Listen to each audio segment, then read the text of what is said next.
নমস্কার, আমি ইন্দ্রাণী। বাংলা সাহিত্য, বিশ্ব সাহিত্য এবং অরিজিনালস কিছু গল্প দিয়ে সাজানো আমাদের বিশেষ নিবেদন সাহিত্যের সেরা সময়। আজ আপনাদের জন্য তারাদাস বন্দ্যোপাধ্যায়ের লেখা তারানাথ তান্ত্রিকের গল্প মুখ। আমাদের চ্যানেলে এটি তারানাথের দ্বিতীয় নিবেদন। গল্পের মধ্যে ছোট একটি শিক্ষাও দেওয়া হয়েছে। শুরু হচ্ছে আজকের নিবেদন তারানাথ তান্ত্রিক ও মুখ। গল্প পাঠে অনুভব, তারানাথের ভূমিকায় অভিষেক বোস, গল্পের সূত্রধার আমি ইন্দ্রাণী। বিকেল। তারানাথের বৈঠকখানার আড্ডা জমে উঠেছে।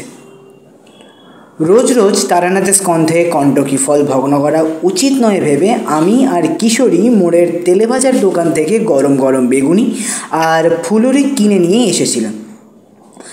এখন শুধু শালপাতা কটা পড়ে আছে।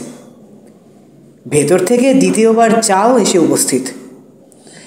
তৃপ্তির শিঁকুর তুলে তারানাথ বলল, না, ওগুলো বেশ ভালো তেলে ভাজা করে, বুঝলে? কিশোরী বলল, সবকিছুর স্বাদ নির্ভর করে মনের অবস্থার উপরে। আজ আপনার কোনো কাজ নেই, বেশ নিশ্চিন্তি আড্ডার মেজাজ। এখন বাসি তেলে ভাজা পচা বেসনের ঠান্ডা ফুলুরিও ভালো লাগবে। আবার মাথায় চিন্তা থাকলে দেরাদুন চালের বিরিয়ানিও মুখে রুখবে। তারানাথ মৃদু হেসে চায়ের চুমুক দিয়ে বলল, কথাটা তোমাদের পক্ষে সত্য হলেও আমার ক্ষেত্রে সম্পূর্ণ খাটে না বোধ হয়। বললাম, কেন? আপনার এ ব্যাপারে বৈশিষ্ট্যটা কি? আছে।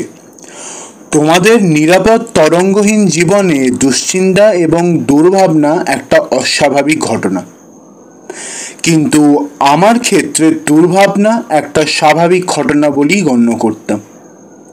রাত্রিরে একটা ভয়ানক কিছু ঘটবে জেনেও দুপুরে ভোজ খেতে বাঁধেনি। পরপর কয়েকটা চুমুকে চায়ের কাপ শেষ করে নামিয়ে রেখে তারানাথ বহুদিন আগেকার কথা মনে পড়ে যাওয়ার সুরে বলল, ভোজ খাওয়ার কথা উঠলেই আমার রামদুলাল মিত্রের কথা মনে পড়ে যায়। তাদের বাড়ি অতিথি হয়ে কয়েকদিন যা খাওয়া দাওয়া করেছিলাম তেমন সচরাচর কারো ভাগ্যে জোটে না। কিশোরী বলল, বেড়াতে গিয়েছিলেন? আরে না না, আমার আবার বেড়াতে যাওয়া? গিয়েছিলাম কাজে। বিপদে পড়ে তারা ডেকে নিয়ে গেছিল, সে অনেক কাণ্ড। বললাম, গল্পটা হোক বরং, শুনতে মন্দ লাগবে না মনে হচ্ছে। তারানাথ মনে মনে একটু গুছিয়ে নিয়ে বলতে শুরু করলো, বছর 20 আগেকার কথা। মধুসুন্দরী দেবীর ব্যাপারটা মিটে গিয়েছে। বাড়িতে বসে ঘরতোর সংসার করছি। এর সঙ্গে হাত দেখি কবচ দিই, মুখ দেখে ভাগ্য গণনা করি। আয় মন্দ হয় না, আবার খরচও হয়ে যায়। পয়সা জমাতে পারিনি কোনোদিন। দেবী বলি দিয়েছিলেন অন্যের কষ্ট হবে না, কিন্তু ধনীও হতে পারবে না। একদিন সকালে বৈঠকখানায় বসে আছি। একজন মধ্যবয়স্ক ভদ্রলোক ঘরে ঢুকলেন। কাঁচা পাকায় মেশানো চুল, বেশ বলিষ্ঠ ধাঁচের মাঝারি গড়নের চেহারা, পরনে দামি কাচি ধুতি, পাঞ্জাবিতে সোনার বোতাম, ডান হাতে অনেকগুলো পাথর বসানো আংটি। চেহারায় বড় মানুষের ছাপ আছে, বক্তিত্ব সম্পন্ন মানুষ। ভদ্রলোক আমাকে জিজ্ঞেস করলেন, নমস্কার, আপনি কি তারানাথ জ্যোতিষার নন? আগে হ্যাঁ, কি দরকার বলুন? ভদ্রলোক এগিয়ে এসে পায়ে হাত দিয়ে প্রণাম করে বললেন, চেহারাটা দেখি অবশ্যই আন্দাজ করতে পেরেছিলাম। বললাম, আহা থাক থাক, হয়েছে, বসুন। কি চাই আপনার? ভদ্রলোক বসে বললেন, আমার নাম রামদুলাল মিত্র। কলকাতাতেই ওই বড়বাজারের কাছে আমার একটা ছোট্ট ব্যবসাপাতি আছে। আপনাদের আশীর্বাদে মোটা ভাত মোটা কাপড়ের কোনো অভাব নেই।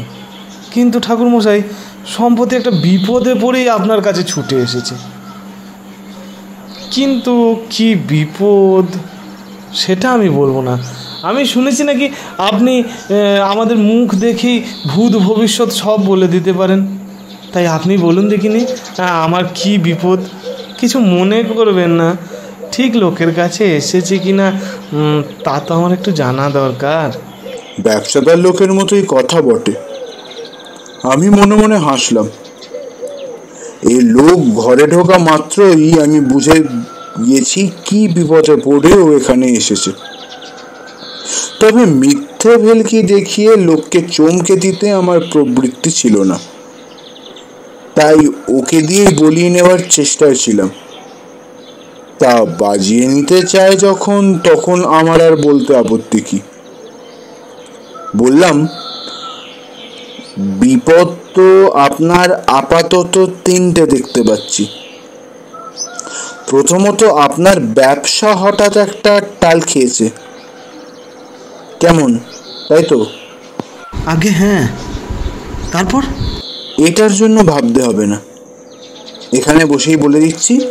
আপনি নীল রঙের গণেশ গড়িয়ে পুজো করুন, আবার ব্যবসার মোড় ফিরবে। রামদুলাল বললেন, আর? আপনার বাস্তু বিঘ্ন আছে দেখতে পাচ্ছি। বসতবাড়ি সংক্রান্ত কোনো গোলযোগে পড়বেন কিংবা পড়েছেন। রামদুলাল চোখ বড় বড় করে বললেন, ধন্য ধন্য আপনি, ধন্য আপনি ঠাকুর মশাই। অনেক দিন আগেই শুনেছিলাম, কিন্তু আজকে চাক্ষুষ দেখতে পেলাম। কিন্তু ওই 3 নম্বরটা কি ঠাকুর মশাই? বললাম, বলবো? ওটা আপনি নিজেই মিটিয়ে নিতে পারবেন, কিন্তু আমার সাহায্য দরকার হবে না। কিছু টাকা এককালীন দিয়ে যাওয়া বন্ধ করুন। ভদ্রলোক মাথা নিচু করে লজ্জিত মুখে বললেন, কি আর বলবো ঠাকুর মশাই, প্রবৃত্তি বড় বলবান। অপরাধ করে ফেলেছি। হ্যাঁ হ্যাঁ, অপরাধ করে ফেলেছি। এখন ফল তো ভুগতেই হবে। পাপ বাপকেও ছাড়ে না। বললাম, অনুতাপ যখন হয়েছে তখন পাপ আর নেই। ঘরে মা লক্ষ্মী আছেন তো? আগে তা আছে। তাকে নিয়ে সুখী হতে হবে। মনে মনে তার কাছে ক্ষমা চেয়ে নেবেন। আপনি যা বলবেন তাই করব। শুধুমাত্র এই বিপদ থেকে উদ্ধার হওয়ার একটা পথ আমাকে বলে দিন। খুলে বলুন। রামদুলাল বললেন, ছোটবেলায় বড় কষ্টে মানুষ হয়েছিলাম ঠাকুরমশাই। বাপ মা অল্প বয়সে মারা গিয়েছিলেন। তারপর ওই কুলিগিরি করে মাথায় মুঠ বয়ে একটা একটা করে তিলে তিলে পয়সা জমিয়ে এই ব্যবসাটা আমি শুরু করেছিলাম। প্রথম জীবনে থাকার জায়গা ছিল না, কখনো কখনো রাস্তাতে শুয়েও রাতটা কাটিয়ে দিয়েছি। আজও কিন্তু আমার কলকাতায় কোনো বাড়ি নেই। বড় একখানা বাড়ি আজ তো আছে বটে, কিন্তু সেটা আমার বাড়ি নয়, ভাড়ার বাড়ি। বাড়ি কিনতে পারতাম, সত্যি কথা বলতে কি কিনতে পারতাম, কিন্তু এই কলকাতায় বাড়ি করে থাকতে আমার আর ইচ্ছে যায় না। ছেলেদের হাতে ব্যবসা বুঝিয়ে দিয়ে আবার গ্রামে গিয়ে থাকবো, এই বাসনাই ঠিক করেছিলাম। তা গত বছর ওই শেষের দিকে এক দালাল খবর আনলো, রাজবলহাটের কাছে এক গ্রামে একটা খুব ভালো বাড়ি বিক্রি আছে। ওইখানেই হয়ে গেল কাজ। নতুন বাড়ি না হলেও সামান্য মেরামতি করে নিলেই নতুনের মতনই লাগবে। সেখানকার জমিদারের বাড়ি। জমিদার মারা গিয়েছেন, জমিদারে বিক্রি করে ছেলেরা কলকাতায় উঠে আসতে চায়। বাড়িও রাখবে না, নামমাত্র দামে বেচে দিয়েছে। অনেক আশার বাড়ি, কিন্তু এখন সে বাড়িতেই বাস করা অসম্ভব হয়ে উঠেছে ঠাকুরমশাই। বললাম, কেন, কি হয়েছে? আগে বাড়িটায় অপদেবতার দৃষ্টি আছে। কিনবার পর আমরা সবাই কয়েকটা দিন থাকবার জন্য সেখানে গিয়েছিলাম। প্রথম দিনই আমার স্ত্রী রাত্রে কি দেখে ভয়ে চিৎকার করে উঠল। জানলার কাছে নাকি ছায়ার মতো কি দাঁড়িয়েছিল, অথচ দোতলার জানলায় কোনো খাঁজ বা কার্নিশ নেই। চোর কিংবা ডাকাত কি বেয়ে উঠবে? পরদিন সন্ধ্যাবেলায় আমার বড় ছেলে শচীদুলাল পায়খানা করতে গেছিল, কিছুক্ষণ বাদে ফিরে এসে বলল, বাবা, বাড়ির বাইরে কে কাঁদছে বলুন তো? মেয়ে ছেলের গলা মনে হলো। কেমন যেন একটা সন্দেহ হতে তক্ষুনি চাকর বাকর নিয়ে লণ্ঠন জেলে দেখতে বেরোলাম। পায়খানাটা বাড়ির থেকে একটু দূরে, উঠোন পেরিয়ে যেতে হয়, তারপরেই পাঁচিল। কোথাও কিছু নেই। পাঁচিলের পরে ঘন বন, ঝোপঝাড় আর আগাছার জঙ্গল। সেখানে বসে এই ভর সন্ধ্যাবেলায় কে কাঁদতে যাবে? কিন্তু কি বলবো ঠাকুরমশাই, ফিরে আসতে গিয়ে আবার পরিষ্কার শুনলাম কে যেন খুব আকুল হয়ে কাঁদছে।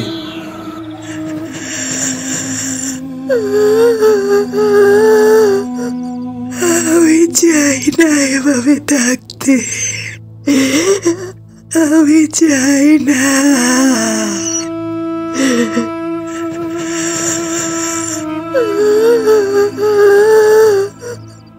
আমি চাই না এভাবে থাকতে, আমি চাই না। স্ত্রী লোকের কান্না, খুব কষ্টের কান্না। আবার ফিরে যাই, আবার দেখি না, কেউ কোথাও নেই, কেউ কোথাও নেই। এবার মনে হলো শব্দটা যেন বাড়ির ভিতর থেকে আসছে। কেমন ভয় ধরে গেল। এসব কি কাণ্ড! এমন তো হওয়ার কথা নয়। পরদিন গিন্নিকে কলকাতায় পাঠিয়ে দিলাম মেজ ছেলের সঙ্গে। আমি আর শচী দুদিন রয়ে গেলাম। প্রত্যেকটা দিন সেই কান্নার শব্দ শুনি। আর কি বলবো ঠাকুরমশাই, যতক্ষণ বাড়ির মধ্যে থাকি মনে হয় কেমন বিষণ্ণ হয়ে থাকে। বুকে যেন একটা পাথরের মতো চাপ টের পাই। বাড়িটা ভালো নয় ঠাকুরমশাই, কিন্তু এক গাদা টাকা খরচা করে কেনা বাড়ি যদি যাওয়া বন্ধ করে দিই তাহলে তো পুরো বাড়ি হয়ে যাবে। অনেক শখ করে কেনা, এর কিছু একটা উপায় করুন ঠাকুরমশাই। একটু ভেবে বললাম, আমাকে একবার নিয়ে যেতে পারেন সেখানে? আগে হ্যাঁ, তা পারি বই কি। আর সত্যি বলতে কি, আমি জানতাম আপনি যেতে চাইবেন। আপনি ভাববেন না কিছু। আপনার যাতায়াত, খাওয়া দাওয়া এবং গরিবের সাধ্য মতো যা পারি দক্ষিণা আপনাকে আমি দেবো। কবে যাবেন বলুন? আপনার কবে সুবিধা হয়? পরশু সকালে তৈরি থাকবেন, আমি নিয়ে যাব।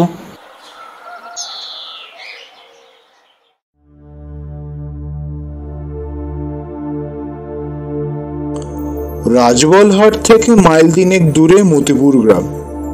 বিকেল 3টে নাগাদ গিয়ে সেখানে পৌঁছলাম। নিতান্ত পাড়াগাঁ বটে, কিন্তু বাড়িখানা সত্যি দেখবার মতো। বিরাট দোতলা বাড়ি, একটা বার বাড়ি, একটা ভেতরের মহল, সব মিলিয়ে প্রায় 23-24 খানা ঘর।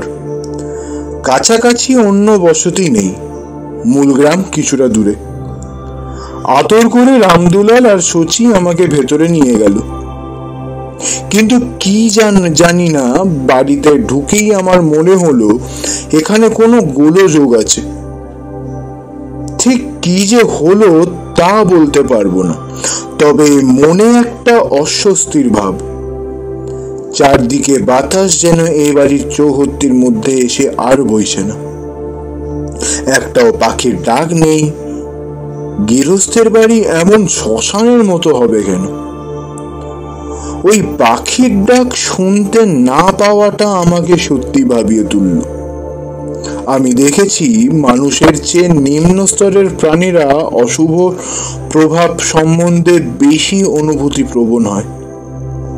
ভূমিকম্প হওয়ার আগে পোষা পাখি খাঁচার মধ্যে ছটফট করে, জানো তো। মোটরের ওপর সেখানে পৌঁছে বুঝতে পারলাম রামদুলাল বাজে কথা বলেনি। যাই হোক, চাকর তক্ষুনি হাত পা ধোবার জল এনে দিল। জামা কাপড় বদলে আমি, রামদুলাল আর শচী বৈঠকখানায় এসে বসলাম। কলকাতা থেকে চাঙারি করে এক গাদা খাবার এনেছিল রামদুলাল। এবার চাকর সেগুলো আমাদের পরিবেশন করে দিল। প্রচুর খাঁটি ঘিয়ে ভাজা লুচি, আলুর দম, বড় বড় জোড়া সন্দেশ, ছানার মুড়কি ইত্যাদি। বেশ খিদে পেয়েছিল। এক নিঃশ্বাসে প্রচুর খেয়ে ফেলার পরে যখন একটা হাঁড়ি থেকে রাবড়ি বেরোলো, ভয় পেয়ে বললাম, আরে আর নয়, অনেক হয়েছে। রামদুলাল হাত জোর করে বলল, আগে কি আর এমন আয়োজন বলুন তো, খুঁত কুড়োবই তো নয়, সামান্য একটু নিন, আপনার কথা ভেবেই আনা। খাওয়া হলে রামদুলাল বলল, একটা কথা বলবো ঠাকুরমশাই। কি? কিছু বুঝতে পারছেন? বাড়িটায় কি সত্যিই কোনো দোষ আছে? আসল কথা না ভেঙে বললাম, এখনই কিছু বলা কঠিন, দেখি আজ রাতটা।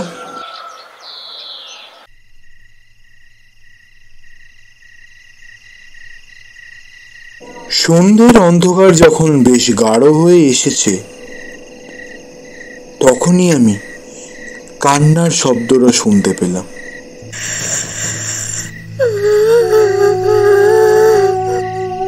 আমি চাই না এভাবে থাকতে, আমি চাই না।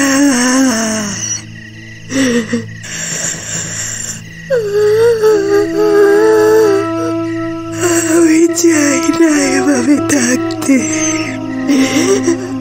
আমি চাই না। আমার সামনে বসেছিল রামদুলাল। আমাকে বলল, ওই ওই শুনছেন, ওই শুনছেন সেই শব্দ শুনতে পাচ্ছেন? বেশি করে বলবার দরকার ছিল না, কোথা থেকে যেন ভেসে আসছে একটা করুণ কান্নার শব্দ। স্ত্রীলোকের কান্নাই বটে, যেন খুব কষ্টে গুমড়ে গুমড়ে কাঁদছে। কোথা থেকে আসছে সেই শব্দটা? একবার মনে হচ্ছে বাইরের থেকে, আবার মনে হচ্ছে খুব বেশি দূরে নয়, কাছাকাছি বসে আছে কেউ, এবং সেখান থেকেই সে কাঁদছে। বাবা, দরজার কাছে শচী দুলাল দাঁড়িয়েছে। বাবা শুনছেন? রামদুলাল কাঁপা গলায় বলল, শুনেছি, তুই ভেতরে চলে আয়। বললাম, ভয় পেও না, দাঁড়াও, আমাকে একটা লণ্ঠন দাও তো। চাকরটাও ভয় পেয়ে চলে এসেছে, তার হাতে একটা হ্যারিকেন। সেটা নিয়ে ঘর থেকে বেরোতে বললাম, তোমরা এখানেই থাকো, ঘর থেকে বেরিও না, আমি একটু দেখে আসছি। কিন্তু দেখবোটা কি? লন্ডন হাতে সারা বাড়ি তন্ন তন্ন করে খুঁজলাম, আওয়াজের উৎস কোথায় তা ধরতে পারলাম না। এক এক সময় মনে হচ্ছিল যেন চারদিক থেকে শব্দটা আসছে। এ কি ব্যাপার? বৈঠকখানে ফিরে আসবার পথে কান্নাটা থেমে গেল। ঘরে ঢুকে দেখি শচী আর রামদুলাল পাথরের মূর্তির মতো চৌকিতে পা তুলে বসে আছে। ঝড়ে কাক মরলেও কেরামতি ফকিরের হয়, জানো তো। আমারও হলো তাই।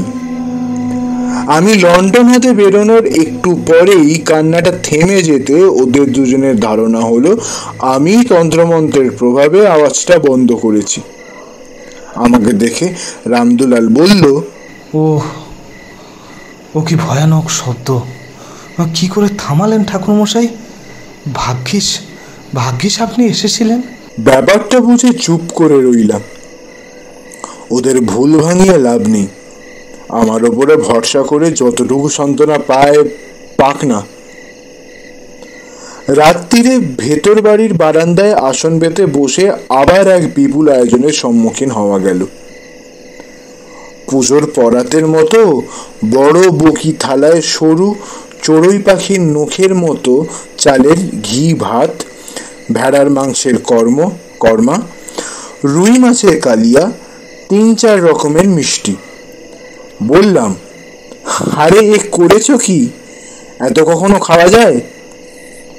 আর তাও বিকেলে ওই জলযোগের পর? তুলে নাও, এর অর্ধেকের আমি খেতে পারবো না। রামদুলাল বলল, আমার এই চাকরটা বড় ভালো রাঁধে, আপনাকে রেঁধে খাওয়াবে বলেই ওকে আমি নিয়ে এলাম। আপনি না খেলে আমি খুবই কষ্ট পাবো ঠাকুরমশাই। এমন কিছু বেশি তো নয়, খেয়ে নিন না। খাওয়ার গল্প আর বারবার করব না। এই প্রসঙ্গেই রামদুলালের কথাটা মনে এলো বলে তোমাদের ভোজের বহরটা একটু ইঙ্গিত দিলাম। এক কথায় এরপর দুবেলা এরকম নানা বিচিত্র পদ তৈরি হতে লাগলো আমার জন্য। রাত্রে শুয়ে ঘুম আসে না। একে চাপ খাওয়া হয়ে গিয়েছে, তার উপর মনে কেমন একটা অমঙ্গলের ভাব। আমাদের গাঁয়ের সেই সাধুর কথা মনে আছে তো? সে বলেই দিয়েছিল আমার এ ধরনের ক্ষমতা হবে। পরদিন একটা অদ্ভুত ঘটনা ঘটল। এখানেই গল্পের আসল অংশের শুরু।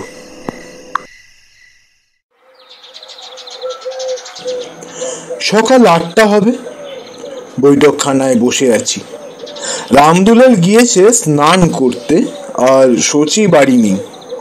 বিকেলে ক্ষীর দিয়ে কি একটা খাবার তৈরি হবে, তাই সে গিয়েছে খাঁটি দুধের সন্ধানে। বাড়ির ডান দিকের কোণে বারান্দার শেষে খুব সুন্দর একটা স্নানের ঘর আছে। জমিদার শখ করে বানিয়েছিল। তার মেঝে সাদা পাথরে বাঁধানো, বুক অব্দি দেওয়াল মোজেক করা। কানাই চাকর সকালে পুকুর থেকে স্নানের জল তুলে এনে তাতে রেখেছে। পুকুরেও অনায়াসে স্নান করা চলতো, কিন্তু নতুন বাড়ি কেনা হয়েছে, সবকিছুর ব্যবহার তো করা চাই। রামদুলাল সেখানে স্নান করছে। হঠাৎ দরজার কাছে একটা আওয়াজ শুনে দেখি রামদুলাল এসে ঘরের মধ্যে দাঁড়িয়েছে। ওর মুখ ভয় বিকৃত, বেচারা কাঁপছে ঠকঠক করে। স্নান করতে করতে মাঝপথে বেরিয়ে এসেছে বোঝা যাচ্ছে। কাপড় ভেজা, গায়ে জল মোছবার সময় পাইনি। বললাম, কি হয়েছে? ভয় পেল নাকি? রামদুলাল প্রথমটা কথাই বলতে পারে না। এই সকালবেলা কি দেখে এত ভয় পেল? থমকে বললাম, কি হয়েছে বলবে কি না? ও বলল, আপনি আমার সাথে আসুন।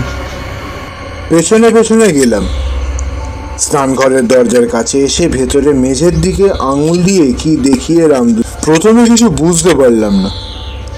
সাদা পাথরে বাঁধানো সুন্দর পরিষ্কার মেঝে, কি দেখাচ্ছে রামদুলাল? তারপরে দেখতে পেলাম জিনিসটা। মেঝের একটা পাথরের টালিতে যেন আবঝা একখানা মুখ ফুটে উঠেছে। ঠিক পুরো মুখ নয়, মুখের আদল মাত্র। চেষ্টা করলে বোঝা যায় স্ত্রীলোকের মুখ, কারণ লম্বা চুলের আভাস দেখা যাচ্ছে। কিন্তু সে মুখ সুন্দর নয়, কেমন যেন ভাঙা চোরা অবয়ব, যেন কষ্টে মুখ বিকৃত করে আছে। এ আবার কি? মেঝের পাথরে কে ছবি আঁকলো? কি নিয়ে আঁকলো? রামদুলালকে জিজ্ঞেস করলাম, এ ছবি এখানে কি করে এলো? আগে তা কি করে বলবো? যখন বাড়ি কিনলে তখন ছিল না? আগে বাড়ি কেনার কথা কি বলছেন? আজ সকালে কানাই জল তুলে রেখেছিল, আমি দাঁড়িয়ে তদারকি করছিলাম, তখনও ছিল না। এই এখন চান করতে করতে হঠাৎ হাত ফসকে সাবানটা পড়ে গেল, তুলতে গিয়ে একেবারে চোখাচোখি। কি হবে ঠাকুরমশাই, বড় শখের বাড়ি আমার, কি হবে ঠাকুরমশাই, কি হবে? বললাম, আচ্ছা তুমি আগে স্নান শেষ করে নাও। ভয় নেই, আমি এই দরজার কাছে দাঁড়িয়ে রইলাম। ভয় ছিটকিনি না দিয়ে কোনো মতে দরজা ভেজিয়ে বাকি স্নানটুকু সেরে বেরোলো রামদুলাল। মানুষ ভয় পেলে কিরকম হয়ে যায় তা আজ দেখলাম। প্রথম দিন রামদুলালকে কত ব্যক্তিত্ববান পুরুষ বলে মনে হয়েছিল, কিন্তু যা ধরাছোঁয়া যায় না এমন অপ্রাকৃত ঘটনার সম্মুখীন হয়েই সে ব্যক্তিত্ব কখন বাতাসে উবে গিয়েছে তা বোঝা গেল না। বৈঠকখানায় বসে রামদুলাল বলল, এসেই ব্যবসার অবস্থা খারাপ যাচ্ছে, বাজারে অনেক দেনা। এক বেটা মারোয়ারিকে প্রায় 70,000 টাকার মাল সাপ্লাই করলাম, তার দরুন বিল সে কিছুতেই দিতে চায় না। কেবল আজ দেব, কাল দেব, আজ দেব, কাল দেব বলে ঘোরাচ্ছে। ও বেটা মেরোর সাথে কি আমি পারি? আমারই ভুল হয়েছিল ওকে মাল দেওয়া। কি করব, লোভে পড়ে গেলাম। এখন যদি বিল না আদায় হয় তাহলে বুঝুন আমার ব্যবসা একদম চবাঙে। নালিশ করে টাকা আদায় করতে করতে তো আর ব্যবসা থাকবে না।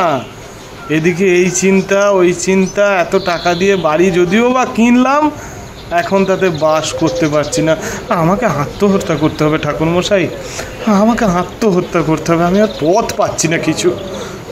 বললাম, আরে দাঁড়াও, এত ব্যস্ত হলে চলবে কেন? ব্যবসায় লাভ ক্ষতি জোয়ার ভাটা আছেই, ভেঙে পড়ার কিছু নেই। আর এ বাড়ির কথা যদি বলি, আমার মনে হয় তোমাদের ভয়ের কিছু নেই।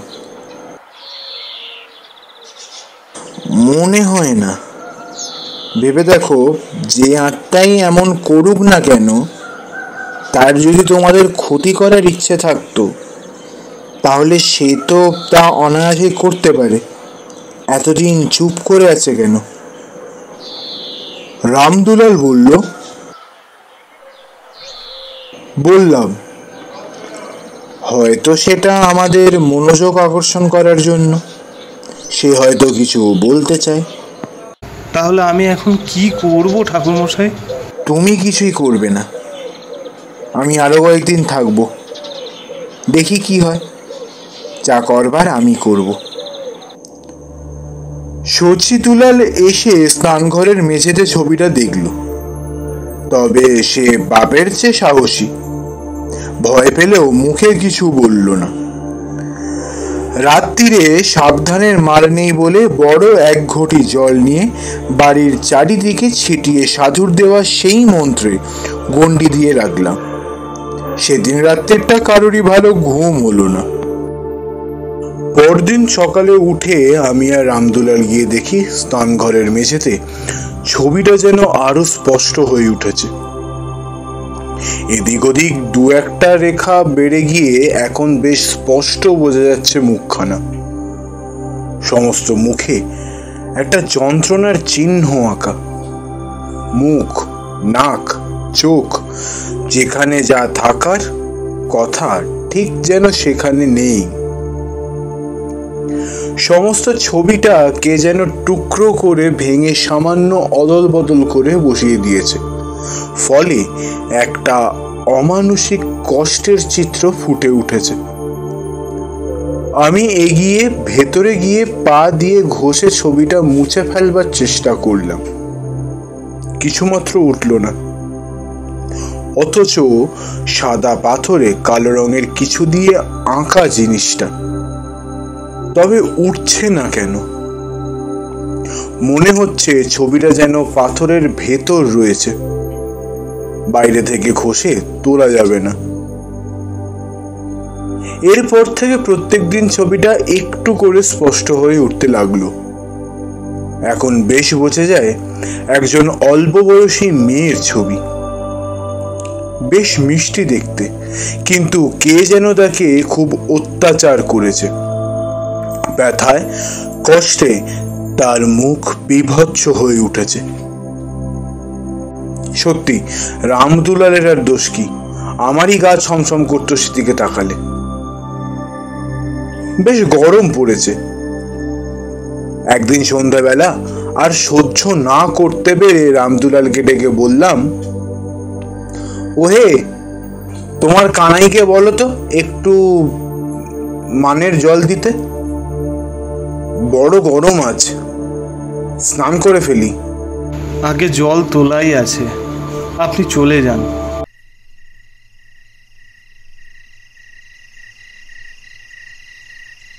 ঠান্ডা জল, আরাম করে গায়ে জল ঢালছি। পায়ের কাছে মেঝেতে সেই ছবিটা। এই 4 দিনে ছবিটা আমাদের অনেকখানি গা সওয়া হয়ে গিয়েছে। না তাকিয়ে স্নান করে চলেছি। হঠাৎ আমার গা শিউরে উঠল।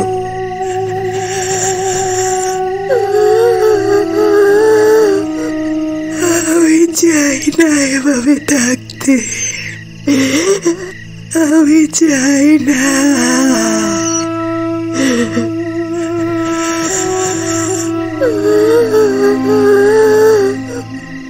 আমি চাই না এভাবে থাকতে, আমি চাই না। সেই কান্নার শব্দ এবার খুব কাছে, যেন এখানে, এই ঘরেই কেউ কাঁদছে। আমি চাই না। স্নান ঘরে আমি একা, যেভাবে অন্ধকার ঘনিয়ে এসেছে। পায়ের কাছে পাথরেই সেই মূর্তি আর বাতাসে করুণ কান্নার আওয়াজ। গুমড়ে গুমড়ে কে যেন কাঁদছে কোথায়। শুনতে পাচ্ছি আমি তরুণী মেয়ের গলা। বাচ্চাকে খুঁজে পাচ্ছি। বাইরে দরজায় ধাক্কা দিচ্ছে রামদুলাল। ঠাকুরমশাই, ঠিক আছেন তো? বললাম, ঠিক আছি, ভয় নেই, যাও ঘরে গিয়ে বসো, আমি আসছি। আওয়াজটা এ ঘরেই হচ্ছে বটে, যেন আমার পায়ের তলা থেকে আসছে। আমার মাথায় তখন একটা বুদ্ধি এসেছে। কি করতে হবে ভেবে ফেলেছি। আমি স্নান সেরে বেরোবার আগেই কান্নার আওয়াজ থেমে গেল। ঘরে এসে রামদুলালকে বললাম, আচ্ছা, যখনই বাড়ি কেনো তখন মালিকরা তোমাকে এ ব্যাপারে কিছু বলেনি? বাড়িতে এরকম কান্নার শব্দ শোনা যায় বা কিছু? না, তা বললে কি আর কিনতাম নাকি? তা বটে। আচ্ছা, তোমার বিশ্বাসী চাকর কজন আছে কলকাতার বাড়িতে? রামদুলাল ভেবে বলল, ওই জনা 2। তারা গোপন খবর চেপে রাখতে পারবে? তা পারবে, প্রাণ গেলেও তারা আমাকে বিপদে ফেলবে না। আর কানাই? কানাইও বিশ্বাসী। বললাম, কাল শচীকে কলকাতায় পাঠিয়ে সেই চাকর দুজনকে এখানে আনাও, কাজ আছে। এর পরের ঘটনা সংক্ষিপ্ত। পরের দিন শচী গিয়ে বাড়ি থেকে 2 বলিষ্ঠ চাকরকে নিয়ে এলো। তাদের নিয়ে স্নান করে গেলাম। রামদুলাল চুপ করে থাকতে জানে, এতক্ষণ কিচ্ছু জিজ্ঞাসা করেনি। এবারে বলল, কি হবে ঠাকুরমশাই? এখনই দেখতে পাবে। এই বাড়িতে শাবল আর কোদাল আছে? তা আছে। আনতে বলো। 3 চাকর শাবলের চার দিয়ে মেঝের কয়েকখানা পাথরের টালি তুলে ফেলতে তলার সুরকি আর মাটির সোলিং বেরিয়ে পড়ল। বললাম, মাটি খোঁড়ো। হাত 4 মাটি খোঁড়া হতে একজন চাকর হঠাৎ অস্ফুট আর্তনাদ করে হাতের কোদাল ফেলে দিয়ে কাঁপতে লাগলো। রামদুলাল গর্তের মধ্যে উঁকি দিয়ে ভীত গলায় বলল, ঠাকুরমশাই, এ কি ব্যাপার? বললাম, কঙ্কাল তো। কোথা থেকে এলো? পরে বলছি, আগে ওটা তুলতে বলো। আজ তো তোলা গেল না। তুলতে যেতেই হাড়গুলো খসে আলাদা হয়ে যেতে লাগলো। কিছুক্ষণ বাদে মেঝেতে ছোট একটা হাড়ের স্তূপ হয়ে গেল। এতক্ষণ বাদে কিশোরী বলল, তারপর তারপর আর কি, সেই হাড় বস্তায় করে এনে গঙ্গায় ফেলে দেওয়ার পর ও বাড়িতে আর কোনোদিন কান্নার আওয়াজ শোনা যায়নি। রামদুলাল আমাকে জিজ্ঞেস করেছিল, কার কঙ্কাল ঠাকুরমশাই? বললাম, এতদিন পরে তার বলা সম্ভব নয়। এদেরই পূর্বপুরুষের মধ্যে কারো কাণ্ড আর কি। সেকালে জমিদাররা কিরকম অত্যাচারী হতো জানোই তো। কাকে মেরে পুঁতে ফেলেছিল বলা কঠিন। বাড়ির বউ হতে পারে, আবার গাঁয়ের মেয়েও হতে পারে। যেই হোক, তার আত্মা সদ্গতির জন্য কেঁদে আমাদের দৃষ্টি আকর্ষণ করার চেষ্টা করত। গঙ্গায় দেওয়ায় মুক্তি পেয়ে গেল। আর হ্যাঁ, এ বাড়ি যারা তোমাকে বিক্রি করেছিল তাদের ওপরে রাগ করো না। তারা খুব সম্ভবত কিছুই জানে না। পূর্বপুরুষ যে অন্যায়টা করেছিল সে গোপনই করেছে। সাক্ষী দাঁড় করিয়ে রেখে কেউ খুন করে না।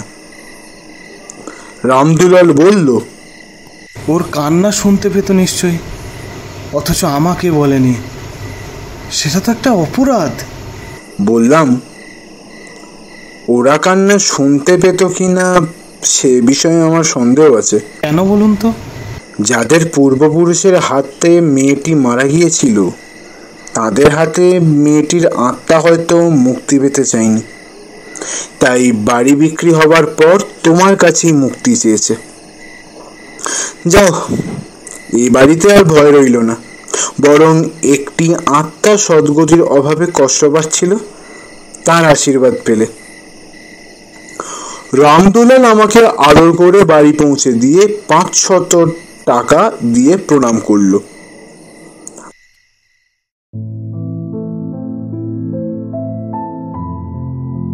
এর দিন দশেক পরে রামদুলালকে আবার একবার দেখেছিলাম। আমার বাড়িতে এসেছিল 2 ছেলেকে নিয়ে, মুখে হাসি। বললাম, কি খবর? আগে আত্মার আশীর্বাদ পেয়েছি। কি রকম? রামদুলাল খুশি হাসি হেসে বলল, মারোয়ারি বেটা বিল পেমেন্ট করেছে। তারানাথ গল্প থামালো। রাত বেড়ে চলেছে। রামদুলালের 70,000 টাকা হলো বটে, কিন্তু আমাদের কাল আবার আপিস যেতে হবে। বিদায় নিয়ে বেরিয়ে বাড়ি মুখ রওনা হলাম। শেষ হলো আজকের নিবেদন। তারাদাস বন্দ্যোপাধ্যায়ের রচনা তারানাথ তান্ত্রিক ও মুখ। গল্পটি ভালো লাগলে একটি লাইক করে দিয়ে যাবেন, যাতে ভবিষ্যতে আরও গল্প নিয়ে আসতে পারি। তারানাথ তান্ত্রিক অভিষেক বোস, কিশোরী ও শচী দুলাল অনির্বাণ ভট্টাচার্য, রামদুলাল মিত্র শুভ্রপাল, ভূতের চরিত্রে রূপা। গল্প পাঠ এবং পর্ব পরিচালনা অনুভব মুখার্জি। কাহিনীর সূত্রধার আমি ইন্দ্রাণী। কাহিনী সূত্র রচনা দিতিপ্রিয়া রায়, সহকারী ঐশী ভট্টাচার্য, সহযোগিতায় সংঘমিত্রা তালুকদার, উপদেষ্টা হিয়া মুখার্জি, তত্ত্বাবধানে সোনামণি সাহা। আগামী সোমবার নতুন এক গল্প নিয়ে ফিরে আসছে সাহিত্যের সেরা সময়। সঙ্গে থাকুন। নমস্কার।